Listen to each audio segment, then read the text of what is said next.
just 5 minutes, you can start taking control of your emotions instead of letting your emotions take control of you. Using your default emotions can cost you big. There are moments when you're triggered and your anger makes you say the wrong thing.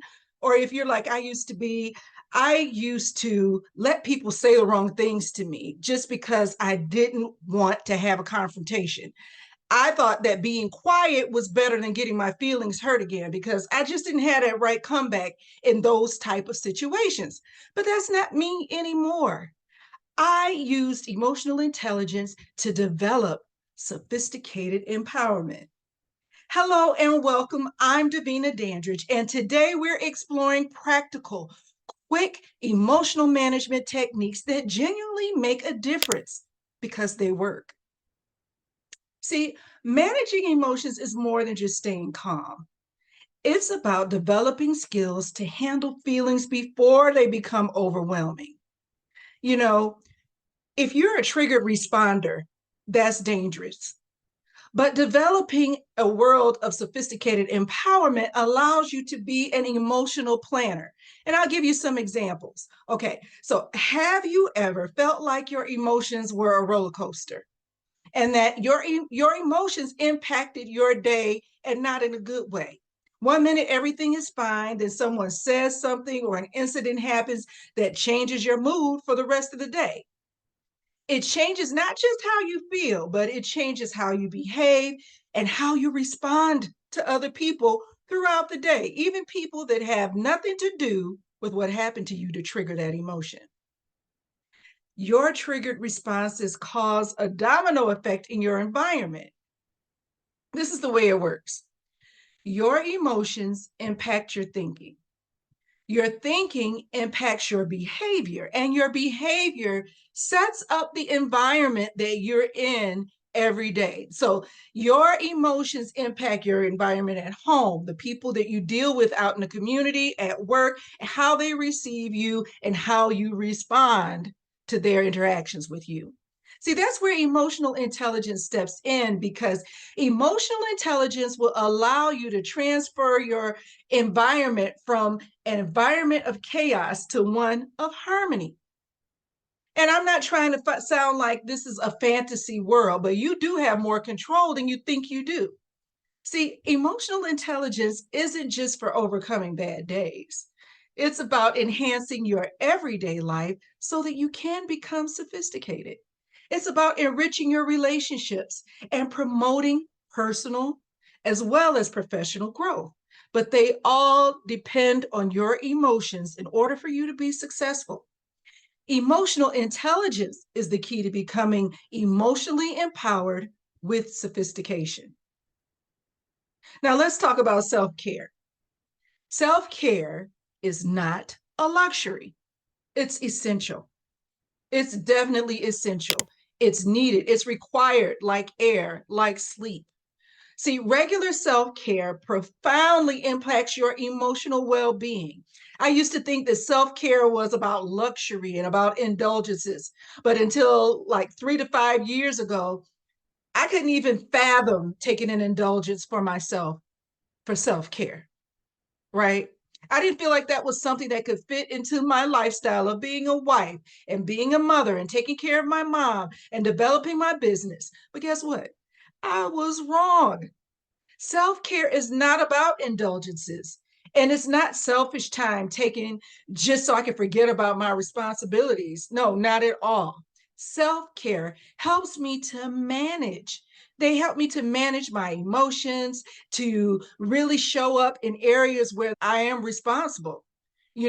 But self care is difficult to do unless you're intentional about it. Okay, it takes intention to include self care into your lifestyle, into your daily or weekly activities.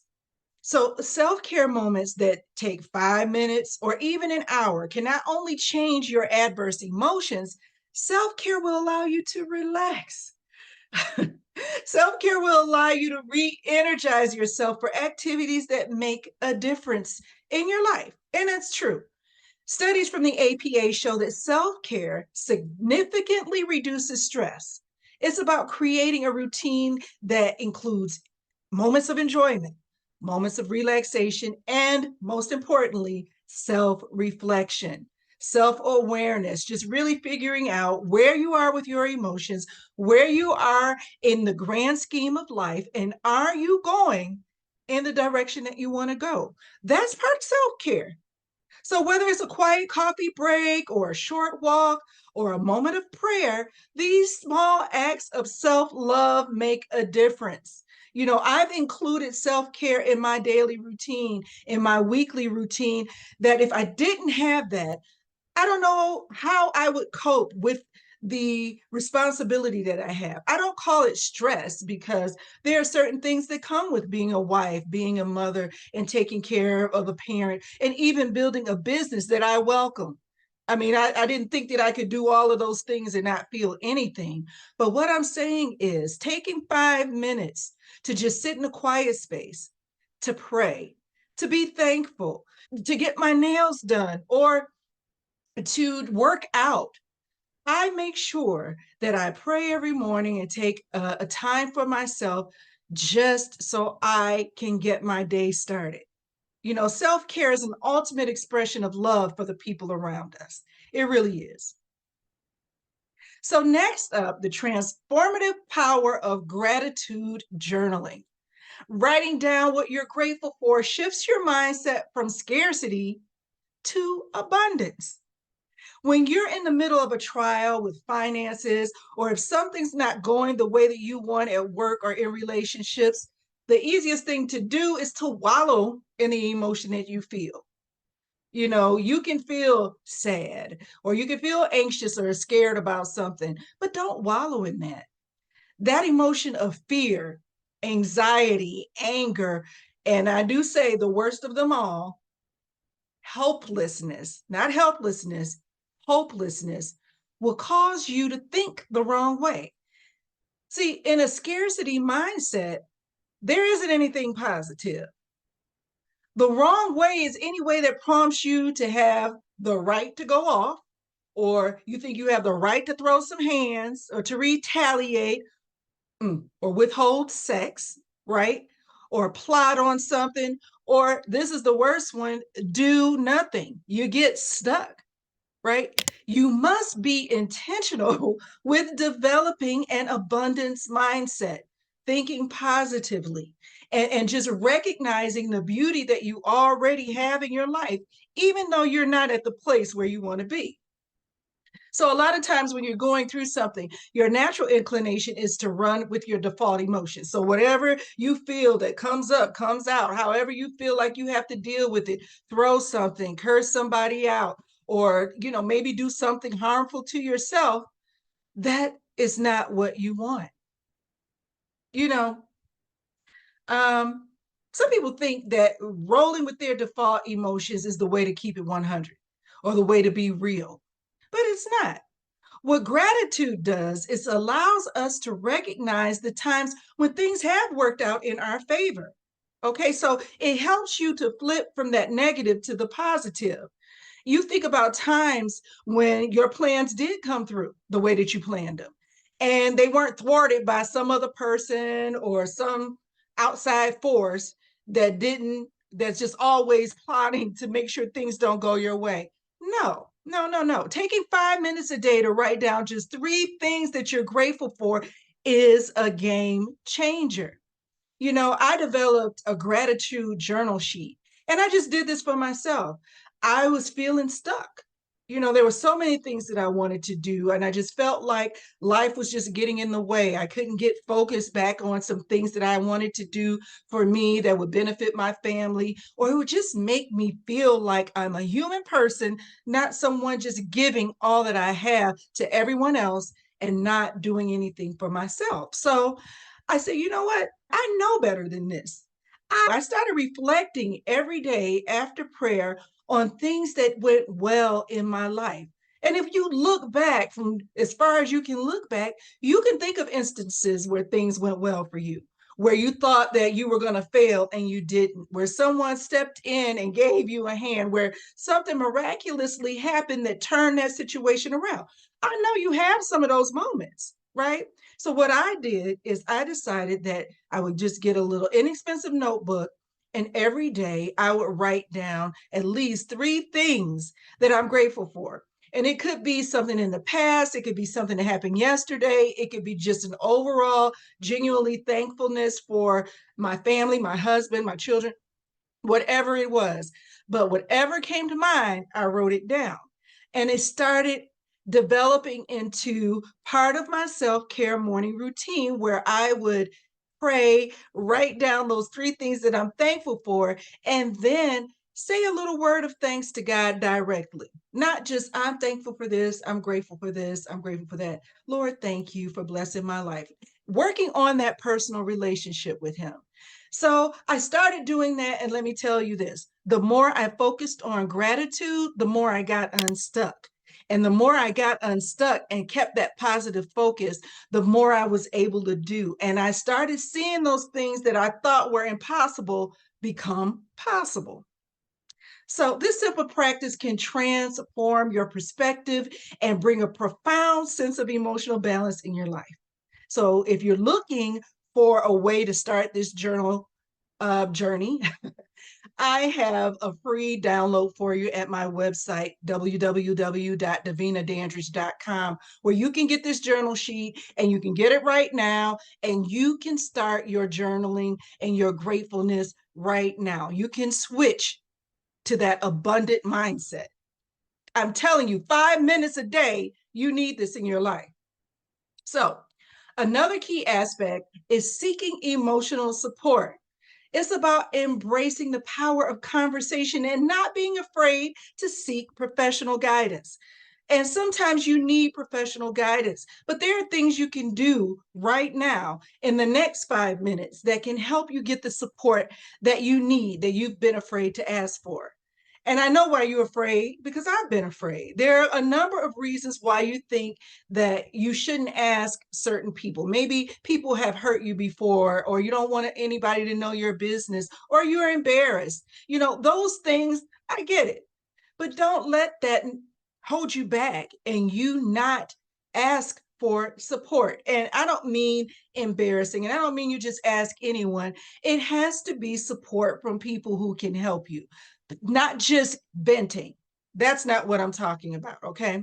So the first key is tapping into vulnerability. Vulnerability is so important to emotional empowerment. I don't think a lot of people really understand vulnerability. I was asked at a Q&A one time after a speech, what does vulnerability mean? Somebody raised their hand. They said, what does vulnerability mean? So my definition of vulnerability is the concept of reducing pride to allow someone to access a part of you that you earnestly protect. It's the act of relinquishing power in an area so that you can trust other people. And you can trust that someone can step in and help you out, even at the risk of you being hurt or losing something. It is a chance you have to take in order to get support, the right support that helps. Okay. So we are all out here in this world. You're not alone.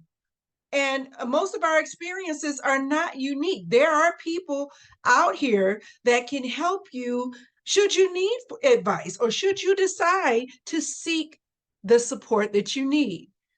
These people can offer you advice and encouragement, assistance, and support. They can point you in the right direction. They can connect you with someone. They could even just talk to you and give you a perspective that you hadn't considered before. But when you're accustomed to doing things your way, though, you view vulnerability as a weakness. Let me tell you this, vulnerability is power. I'll say it again. Vulnerability is power. Only someone who knows who they are or what they want out of life, whether it's a career or a relationship, this person has to be sophisticated enough to ask for support. You know, and I'm speaking from a mother's perspective, a wife, someone who runs a household, who works out in the public, out in the community. There are certain expectations of us, as women, but there are certain expectations that we put on ourselves that we really shouldn't. And I call that the superwoman fallacy. I used to be embarrassed because I would go to one of my girlfriends' houses and their house was immaculate, everything in their place. They had their refrigerator in order, all the little containers, all the gadgets to do das, the blah, blah, blah. Okay, so I feel some type of way. But then I had to realize, you know what? We're not living the same life. We don't have the same lifestyle. Why am I comparing her ability to keep an immaculate house to me and how I keep my house? Now, I'm not saying I'm filthy, but I mean, there are some things out of place, and they might be out of place until I can get to them or somebody else gets to them, but it's okay. I think we put too much pressure on ourselves. So when it comes time to asking for help, or asking for advice, we feel embarrassed as if we should already know or we should already have that handled. Well, listen, put down the superwoman fallacy. It is wrecking your emotions and it is keeping you from progressing because you are not getting the advice, you're not getting the perspective, the wisdom, and support that you need from other people because you haven't opened your mouth. Okay.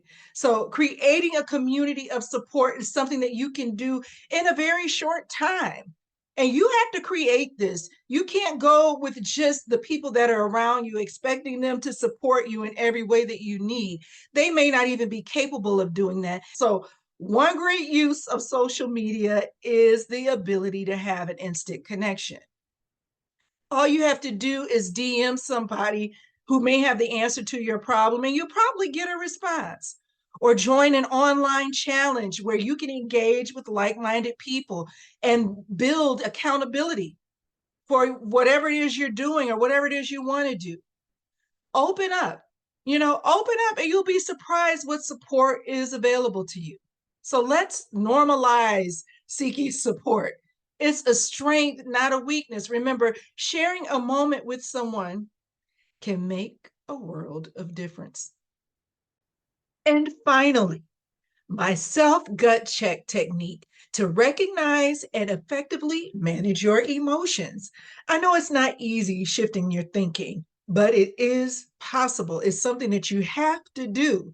It's also necessary too. I mean, like, you can't progress to the next level unless you change the thinking that you have right now. And your emotions can cost you big.